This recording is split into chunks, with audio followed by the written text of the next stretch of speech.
Hello friends, मेरा नाम है एलियस नैन और आप देख रहे हैं द सुपीरियर एकेडमी। तो फ्रेंड्स, आज हम इस वीडियो में जो है सिस्टम एनालिसिस को डिस्कस करेंगे। पॉलिटिकल साइंस में जब हम पॉलिटिक्स को स्टडी करते हैं तो सिस्टम एनालिसिस क्या होता है, सिस्टम एनालिसिस ये कैसी अप्रोच है, इस अप्रोच से हम किस तरह जो है वो पॉलिटिक्स या पॉलिटिकल साइंस में इसको स्टडी करते हैं। तो आइए देखते हैं फ्रेंड्स।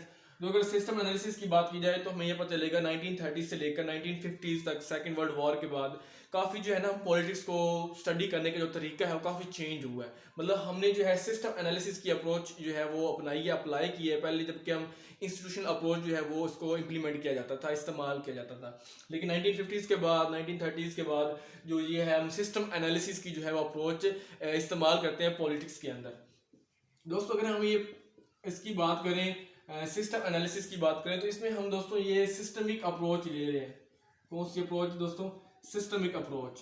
दोस्तों, ये जो अप्रोच हमने ली है सिस्टम की, तो ये कहाँ से हमने ड्राइव की है? ये दोस्तों ड्राइव हुई है, drive from biology and other physical science. दोस्तों, जो बायोलॉजी है और बाकी फिजिकल साइंसेज हैं उनमें दोस्तों ये सिस्टम का कॉन्सेप्ट पाया जाता है। तो वहाँ से जो है हमने दोस्तों ये सिस्टमिक अप्रोच जो है वो यूज़ की है, ड्राइव की है, और उसी सिस्टमिक अप्रोच को हम पॉलिटिक्स के अंदर इम्प्लीमेंट करते हैं, पॉलिटिक्स के अंदर इस्तेमाल करते हैं, और उससे हम पॉलिटिक्स को स्टडी करते हैं, अफेयर्स जानते हैं, एक स्टेट गवर्नमेंट वगैरह सबके।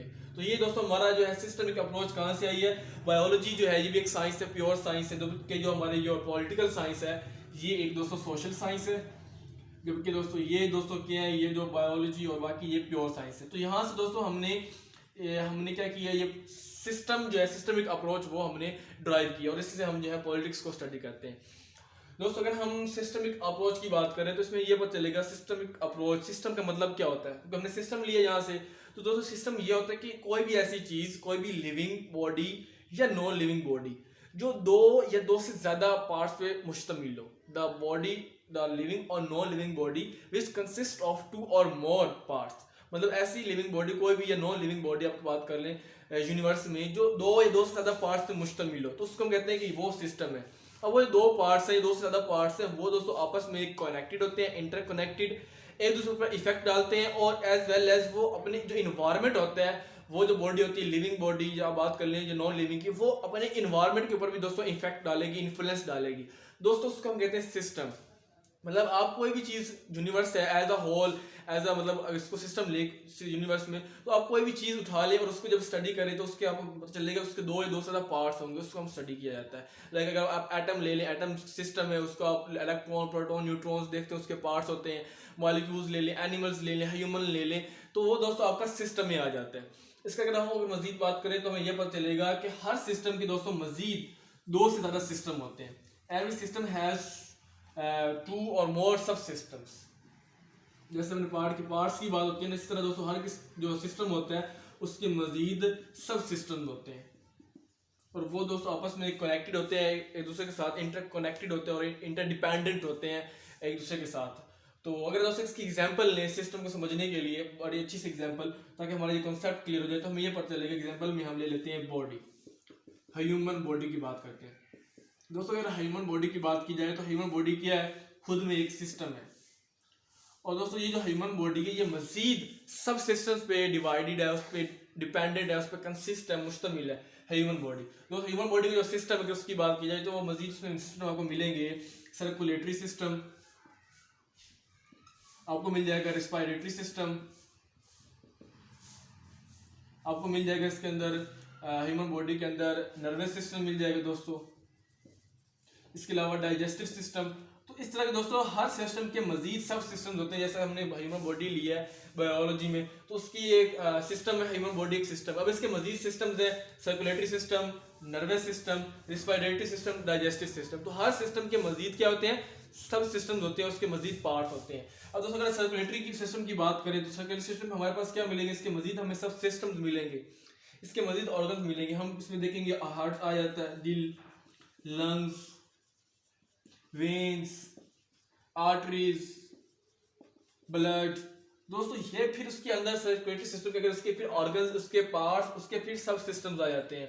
और ये जो दोस्तों पार्ट्स हैं, ये जो इसके सब सिस्टम्स हैं, ये फिर से क्या आपस में इंटरकनेक्टेड है, इंटरडिपेंडेंट है, इंटीग्रेटेड है, मतलब ये सारे मिलजुल कर काम कर रहे हैं, एक फंक्शन परफॉर्म कर रहे हैं। अगर दोस्तों हार्ट की बात की जाए दोस्तों, अगर अपने लंग्स की बात की जाए तो लंग्स में हमें ये पता चलेगा ये एटमॉस्फेयर से जो है ऑक्सीजन वो इनहेल करता है, ऑक्सीजन लेता है बॉडी के अंदर, और हार्ट जो होता है वो फिर एक्सचेंज करता है कार्बन डाइऑक्साइड को ऑक्सीजन के साथ। तो इसी तरह दोस्तों फिर ब्लड आता है। तो इस तरह इनकी जो है ये हार्ट लंग्स इनकी बात की जाए तो दोस्तों ये हमारे जो है सब सिस्टम्स हैं, और इनके अपने अपने भी स्पेसिफिक फंक्शंस हैं, ये अपने अपने जो हैं फंक्शन परफॉर्म कर रहे हैं, अपनी अपनी एक्टिविटीज परफॉर्म कर रहे हैं। और दोस्तों ये हर जो है पार्ट, ये जो है आपका सब सिस्टम, ये अपना अपना फंक्शन जो है वो परफॉर्म कर रहा है, अदा कर रहा है, और ये सारे इंटीग्रेटेड है, मिलजुल कर काम कर रहे हैं। मतलब अगर दोस्तों ये हर जो है ये सिस्टम पूरा मिल बना हुआ है, इन सबसे मिलकर बना हुआ आपके ह्यूमन बॉडी का, तो ये सारे फंक्शन परफॉर्म कर रहे हैं। अगर दोस्तों फॉर एग्जांपल इनमें से कोई भी एक आपका जो ऑर्गन है, पार्ट है, वो अगर अपना फंक्शन परफॉर्म नहीं करता, अगर आपका लंग जो है वो परफॉर्म नहीं करता, सही तरह ऑक्सीजन को कैरी नहीं करता, इनहेल नहीं करता, तो उससे क्या होगा दोस्तों, आपका पूरा का पूरा ह्यूमन बॉडी सिस्टम है वो इन्फ्लुएंस होगा, अफेक्टेड होगा, मुतासिर होगा, उससे उस पर उसका पूरा इन्फ्लुएंस पड़ेगा।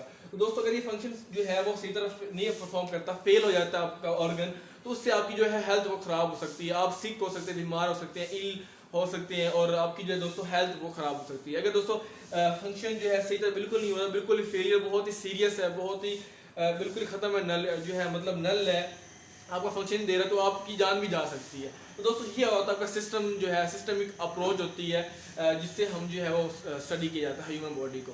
तो इसी तरह दोस्तों ये है आपका पॉलिटिकल साइंस में भी हम क्या करते हैं दोस्तों, हम पॉलिटिक्स को स्टडी करने के लिए जो दूसरे होते हैं बिहेवियरल जो साइंटिस्ट होते हैं और पॉलिटिकल साइंटिस्ट होते हैं, वो दोस्तों क्या करते हैं, सिस्टमिक जो है अप्रोच, जो सिस्टम एनालिसिस, जिस अप्रोच को यूज़ करते हैं, और इससे हम जो है पॉलिटिक्स को एक सिस्टमिक मैनर में जो है वो स्टडी किया जाता है।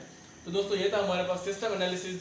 होप आपको समझ आ गई होगा और आपके जहन में जो है बैठ गया होगा। अगर दोस्तों आपको ये वीडियो अच्छी लगती है तो आप इसको लाइक करें, शेयर करें, हमारे चैनल को सब्सक्राइब करें। तो दोस्तों हम मिलते हैं नेक्स्ट वीडियो में, तब तक के लिए गुड बाय।